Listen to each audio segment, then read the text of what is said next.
Hi, my name is Gautam, and I actually stay in Malkajgiri itself. Like, I had this back pain.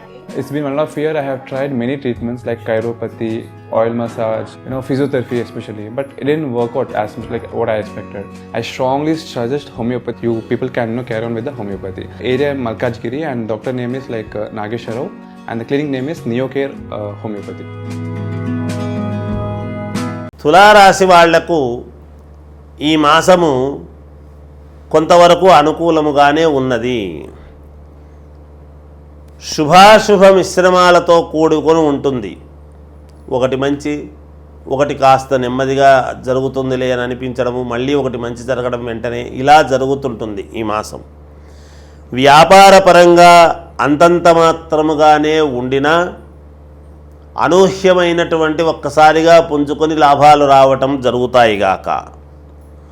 ఉద్యోగాలలో అదనపు బాధ్యతల వలన చిన్నపాటి ఇబ్బందులు ఉంటాయి. కానీ ఏదో ఒక మెప్పు వలన అనుకూలం అనేది ఏర్పడుతుంది. దూర ప్రాంత ప్రయాణాలు అనేటువంటి దాని వలన అలసట రావచ్చును, కానీ ధనం అనేటువంటిది పొందుతారుగాక. సేవా కార్యక్రమాలలో పాల్గొని అందరినీ ఆకట్టుకోవటం జరుగుతుంది. ధనపరంగా ఉన్న ఇబ్బందులు తొలగిపోతాయిగాక. బంధుమిత్రులతో ఉన్నటువంటి వివాదాలు సద్దుమణిగిపోతాయి. అంటే గతంలో ఎవరితోనైనా కాస్త వివాదాలు కానీ ఏదైనా ఒక మాట పట్టింపు లాంటివి కానీ ఉండినా ఈ మాసంలో అవన్నీ కూడా సద్దుమణుగుతాయి. అన్ని వ్యవహారాలలోనూ సానుకూలమైనటువంటి ఫలితాలుగానే ఉంటూ ఉన్నాయిగాక. నూతన వ్యాపార వ్యవహారాలు అన్నీ కూడా లాభసాటిగా ఉండబోతున్నాయి. మీకు ఆరోగ్యపరంగా ఇబ్బందులు అనేటువంటివి లేకుండా అధిగమించి తీరుతారు. వాహన ప్రయాణాల విషయంలో కొంచెం జాగ్రత్త వహించండి. త్వరపడి దూర ప్రయాణాలు చెయ్యకండి. లేదా ఎవరైనా తోడు అనేటువంటిది ఉన్నప్పుడు ఈ దోషము పోతుంది గాక. మీరు ఒక్కరుగా వెళ్ళటం అనేటువంటిది కాదు, జాగ్రత్తగా వెళ్ళండి. అంటే ఇంకొకరు తోడు ఏదైనా ఉంటే మంచిది చూడండి. మీరు కొన్ని ఆలోచనలు చేసి భవిష్యత్తులో ఉపయోగపడేటువంటి పనులు చేసుకోవాలి అనే దానికి ఒక మార్గం అనేటువంటిది ఏర్పడుతుంది.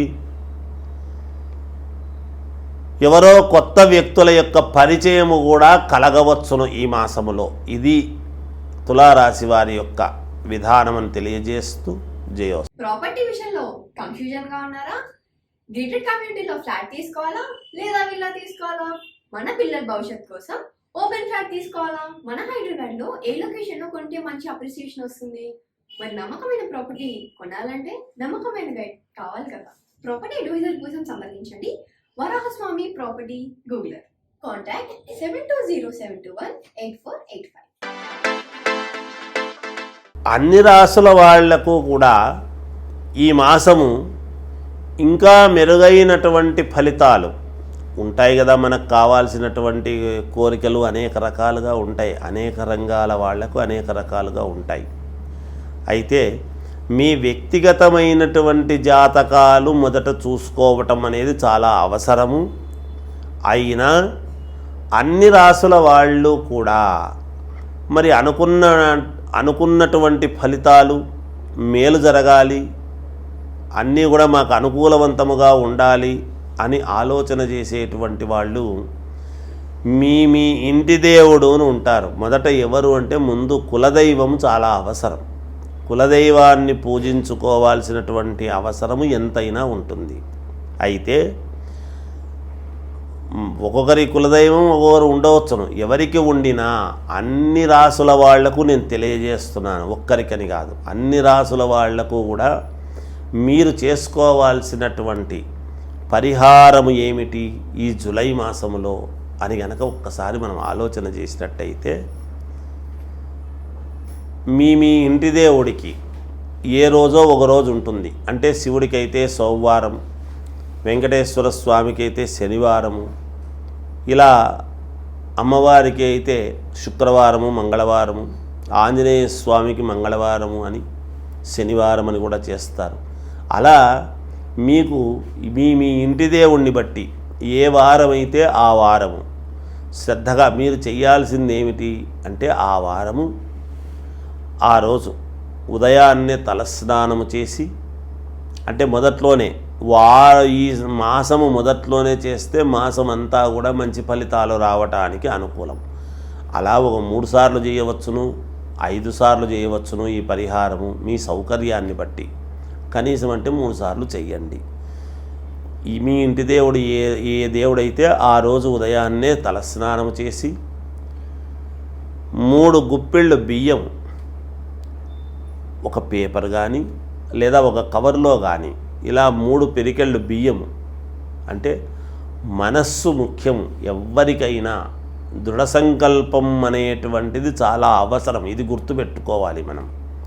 అలా 3 పిరికెళ్ళు బియ్యం అనేటువంటిది వేసి, అలా 3 పిరికెళ్లలోనూ ఒక్కొక్క కాయిన్ 3 కాయిన్స్ అందులో వేసి, ఇవి తీసుకువెళ్ళి అక్కడ దేవాలయములో ఉండేటువంటి అర్చకుడు, అంటే మీ దేవుడు ఎవరైతే ఉంటారో ఆ దేవుడికి ఒక ఆలయం ఉంటుంది కదా. అమ్మవారికి అయితే అమ్మవారి ఆలయం, శివుడైతే శివాలయం, విష్ణువు అయితే విష్ణు ఆలయం, ఆంజనేయ స్వామి అయితే ఆంజనేయ స్వామి ఆలయం, ఇలా ఆలయం ఉంటుంది. ఏ ఆలయము లేని దేవతలు కొన్ని ఉంటాయి, ఏవో అవి చాలా దూరము, మా ఇంటి దేవుడు మేము ఎలా వెళ్ళాలి అనేటువంటి భావన కూడా మీకు కలగవచ్చునేమో. అలా కలిగినప్పుడు శివాలయానికి వెళ్ళి ఈశ్వరుడి దేవాలయంలో ఉండేటువంటి వాళ్లకు ఇస్తే చాలు. ఎందుకంటే సకలైశ్వర్య ప్రదాత పరమేశ్వరుడు, అక్కడ అమ్మవారు స్వామి ఇద్దరు అర్ధనారీశ్వరులు కాబట్టి వేరువేరు కాదు కాబట్టి అక్కడ ఇస్తే అందరికీ మీ అనుకూలమైనటువంటి దేవతలకు ఇచ్చినట్టే. ఉంటే మీ ఇంటి దేవుడికి ఇవ్వండి. అలా 3 పిరికెళ్లలో 3 కాయిన్స్ వేసిన తర్వాత ఇవి తీసుకువెళ్ళి అక్కడ అర్చకుడికి, అంటే 3 పిరికెళ్ళే ఇవ్వాల్సినటువంటి ఇదేమీ లేదు. ఒక అరకిలో ఇవ్వచ్చు, కిలో కూడా ఇవ్వచ్చు. కానీ ఈ 3 పిరికెళ్ళు అయితే ముందు తీయాలి. మీ మనస్సులో ఉండేటువంటి దృఢమైనటువంటి కోరికను కోరుకొని 3 పిరికెళ్ళు అక్కడ వేస్తే ఆ 3,000 పిరికెళ్ళు కావచ్చు రేపు. అందుకని ఎప్పుడూ కూడా ధాన్యం అనేటువంటిది చాలా గొప్పది. అలా బియ్యాన్ని మనం తినగలిగినటువంటి బియ్యం అండి, ఏదో నూకలు బాగులేనివి ఇవ్వకండి. ఎప్పుడు కూడా ఒకరికి పెట్టేటప్పుడు చాలా మంచిది ఇవ్వాలి. అలా 3 పిరికెళ్ళు ఒక దాంట్లో వేసుకొని 3 కాయిన్స్ వేసి మీకు తోచిన దక్షిణ పైన వేరేగా తీసుకువెళ్ళి పూర్ణ ఫలం ఒక టెంకాయ కూడా ఇవ్వాలి దానం. ఈ టెంకాయి, ఈ 3 పిరికెళ్ళ బియ్యము మీరు ఈదలుచుకుంటే వేరుగా ఇంకొక అరకిలోనో కిలోనో ఒక బస్తా కూడా ఇవ్వవచ్చును. ఇమ్మని నేను చెప్పలేదు, కానీ మీ శక్తి అనుసారం చేయండి. ఇది చేయండి చాలు. ఇలా చేసుకున్నారు అంటే ఖచ్చితముగా మీకు ఈ మాసం మొదట్లో చేశారు అంటే, మొదటి వారం కనుక చేసుకున్నారు అంటే ఆ మాసం అంతా కూడా మీకు అనుకూలమైనటువంటి ఫలితాలు రాబోతాయి.